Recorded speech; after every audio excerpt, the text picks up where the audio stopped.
किसी की हैसियत नहीं है। भारत दुनिया में इकलौता ऐसा देश है जिसका कोई मुकाबला नहीं कर सकता। क्या है बॉर्डर पे ऐसा कि वो जो मुख्य आरोपी था कुछ दिन पहले पाकिस्तान में था, कोई ये क्या कोई पिकनिक चल रही है कि उधर भी चले जाते इधर भी आ जाते? क्या पूरा देश एकजुट था? मोदी, मैं खत्म करूंगा, पूरा देश एकजुट था, इससे अच्छा मौका कहां था? लेकिन अब अमेरिका में बैठ के कोई देश के फैसले कर ले तो देश की गरिमा पे, संप्रभुता पे बहुत बड़ा हमला। सरकार के लोग अखंड भारत की बात करते हैं, इससे अच्छा मौका आपको काम मिलता?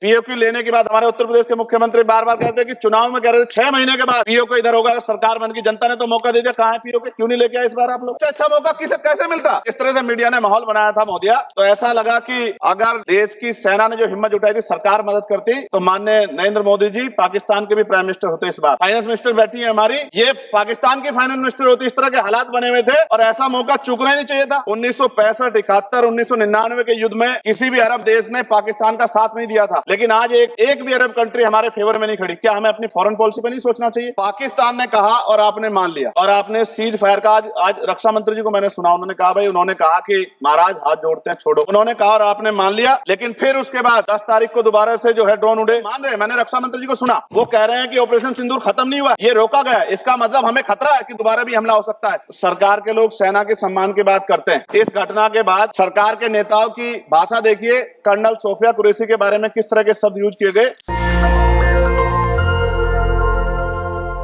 माननीय सदस्य श्री चंद्रशेखर जी। मैडम, धन्यवाद सभापति महोदया। आओ झुककर सलाम करें उनको जिनके हिस्से में मकाम आता है।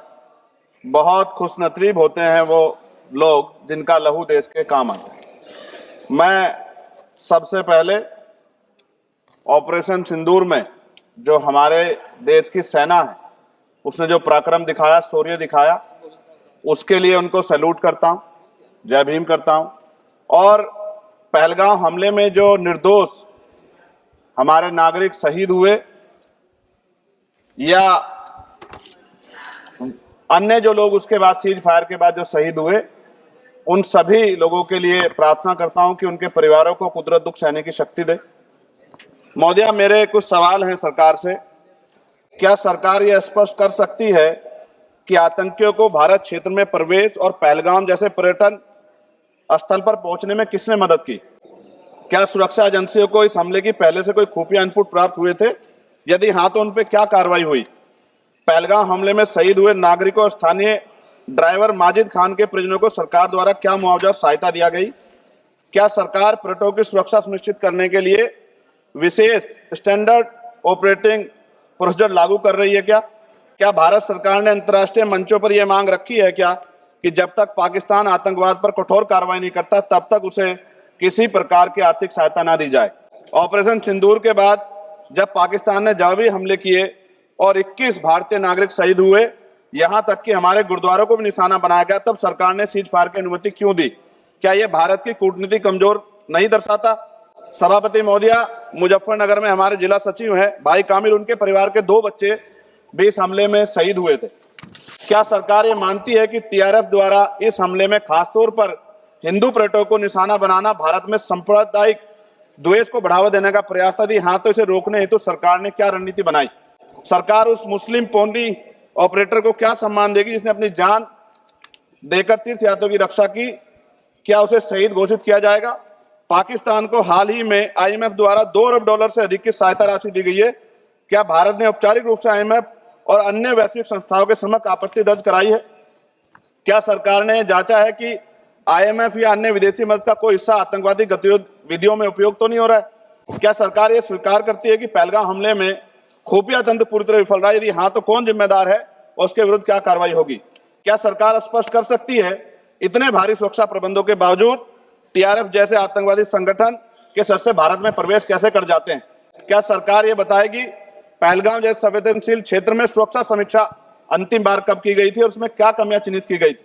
प्रधानमंत्री जी ने इस हमले के बाद पहलगाम का दौरा क्यों नहीं किया जबकि देश भर में भावनात्मक उबाल था? क्या सरकार ने शहीद हुए नागरिकों के परिजनों को आर्थिक मदद व स्थायी सहायता प्रदान की? यदि हाँ, तो उसका विवरण सदन में प्रस्तुत करें।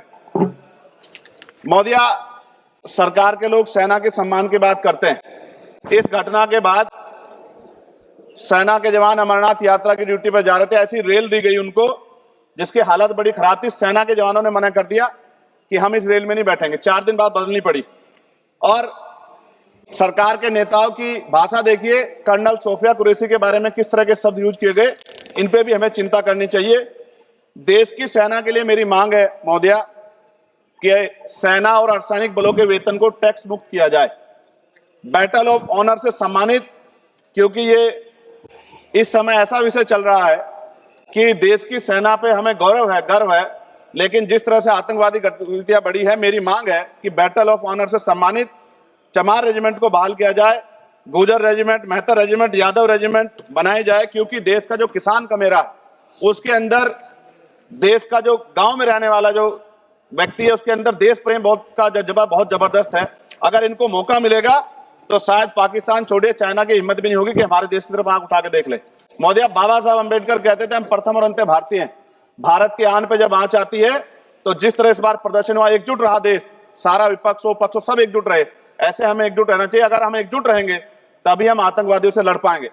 महोदया, 1965, 71, 1999 के युद्ध में किसी भी अरब देश ने पाकिस्तान का साथ नहीं दिया था, लेकिन आज एक भी अरब कंट्री हमारे फेवर में नहीं खड़ी। क्या हमें अपनी फॉरेन पॉलिसी पर नहीं सोचना चाहिए कि ऐसा क्या हो गया कि हमारी राजनीतिक जो भारतीय की लोकल राजनीति है, इसके चक्कर में क्या हमारी फॉरेन पॉलिसी या हमारे मित्रों को के मन में पीड़ा तो नहीं पहुंच रही है? पाकिस्तान ने कहा और आपने मान लिया, और आपने सीज फायर का आज रक्षा मंत्री जी को मैंने सुना, उन्होंने कहा भाई, उन्होंने कहा कि महाराज हाथ जोड़ते हैं छोड़ो, उन्होंने कहा और आपने मान लिया। लेकिन फिर उसके बाद 10 तारीख को दोबारा से जो है ड्रोन उड़े और 15 लोग शहीद हुए, 43 लोग घायल हुए। हम अपने आम नागरिकों को क्यों, जबकि मान रहे, मैंने रक्षा मंत्री जी को सुना, वो कह रहे हैं कि ऑपरेशन सिंदूर खत्म नहीं हुआ, ये रोका गया, इसका मतलब हमें खतरा है कि दोबारा भी हमला हो सकता है, पाकिस्तान अपनी हरकतों से बाज नहीं आ रहा। तो हम अपने आम नागरिकों को और सेना के जवानों के जीवन को खतरे में क्यों डाल रहे हैं भविष्य में? क्या हमें इसके पुख्ता और परमानेंट इंतजाम नहीं करने चाहिए? जैसे अगर सरकार को, मैंने कई बार सुना सरकार के लोग अखंड भारत की बात करते हैं, इससे अच्छा मौका आपको काम मिलता। पीओक्यू लेने के बाद हमारे उत्तर प्रदेश के मुख्यमंत्री बार बार कहते हैं कि चुनाव में कह रहे थे 6 महीने के बाद पीओक्यू इधर होगा, अगर सरकार बन की, जनता ने तो मौका दे दिया, कहां है पीओक्यू? क्यों नहीं लेके आए इस बार आप लोग? तो पहली सीढ़ी तो इस बार ही चढ़ गए थे। जिस तरह से मीडिया ने माहौल बनाया था महोदया, तो ऐसा लगा कि अगर देश की सेना ने जो हिम्मत जुटाई थी, सरकार मदद करती, तो माननीय नरेंद्र मोदी जी पाकिस्तान के भी प्राइम मिनिस्टर होते इस बार, इसी बार, और फाइनेंस मिनिस्टर बैठी है हमारी, ये पाकिस्तान की फाइनेंस मिनिस्टर होती। इस तरह के हालात बने हुए थे और ऐसा मौका चूकना ही नहीं चाहिए था। ले लेते, इससे अच्छा मौका किसे कैसे मिलता? पूरा देश एकजुट था महोदय, मैं खत्म करूंगा, पूरा देश एकजुट था, इससे अच्छा मौका कहां था? लेकिन अब अमेरिका में बैठ के कोई देश के फैसले कर ले तो देश की गरिमा पे, संप्रभुता पे बहुत बड़ा हमला है। इसको हमें समझना चाहिए, हमें समझना चाहिए किसी की हैसियत नहीं है। भारत दुनिया में इकलौता ऐसा देश है जिसका कोई मुकाबला नहीं कर सकता है। यहाँ का 140 करोड़ देशवासी एकजुट खड़ा है और सबको जवाब दे सकता है। मोदी, आज खत्म करते हुए कहूंगा, अमरनाथ की यात्रा आ रही है अगस्त के फर्स्ट वीक में, चल भी रही है, नहीं चल रही। अनुराग भाई, आपको बोलने का मौका नहीं दिया, आप ये नाराजगी मेरे ऊपर मत उतारो। आप लड़ो ना उनसे, आप लड़ो चेयर से, मुझे काहे क्यों करना? खत्म हो रही है अमरनाथ की यात्रा, खत्म होने वाली, सुरक्षा के पुख्ता इंतजाम होने चाहिए और दोबारा ऐसी कोई घटना ना हो। लेकिन अंत में महोदय मैं कहूंगा, आम लोगों की जान भी गई, क्या सरकार ने उन परिवारों को मुआवजा दिया है? क्या उनके जीवन का कोई मूल्य नहीं? जिन्होंने अपने परिवार खोए, जिन्होंने अपना घर का बेटा, पति, घर का कमाने वाला खो दिया, उनका भी तो अधिकार बैठता है। सरकार ने क्या मुआवजा दिया, इस बात की जानकारी भी सरकार को पटल पे रखनी चाहिए, सामने रखनी चाहिए। और अंत में मैं धन्यवाद दूंगा भारतीय सेना को और भारत के का जो प्यार है कि पाकिस्तान और आतंकवादियों के भरसक प्रयास था कि यहां सांप्रदायिकता का माहौल बन जाए, लेकिन देशवासियों ने समझदारी दिखाई। और कश्मीरियों को भी मैं बहुत धन्यवाद देता हूं कि उन्होंने कोशिश की कि किसी भी तरह से कश्मीर के ऊपर जो ये इतना बड़ा इल्जाम लगा है, ये इल्जाम में कश्मीरी शामिल ना हो, और ऐसे आतंकवादियों पर सख्त कार्रवाई। पता लगा है कि महादेव, ऑपरेशन महादेव हुआ है, और यही पता लगा कि वो तीनों आतंकवादी मारे गए। लेकिन मैंने अखबार में ये भी पढ़ा था कि वो जो मुख्य आरोपी था कुछ दिन पहले पाकिस्तान में था। कोई पिकनिक चल रही है कि उधर भी चले जाते, इधर भी आ जाते? क्या है बॉर्डर पे ऐसा? ये बताना चाहिए ना देश को।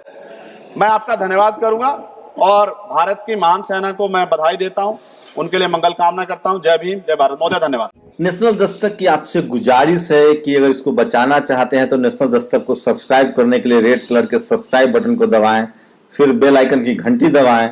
नेशनल दस्तक को बचाने के लिए बहुत जरूरी है कि हर खबर को शेयर करें, लाइक करें, कमेंट जरूर करें।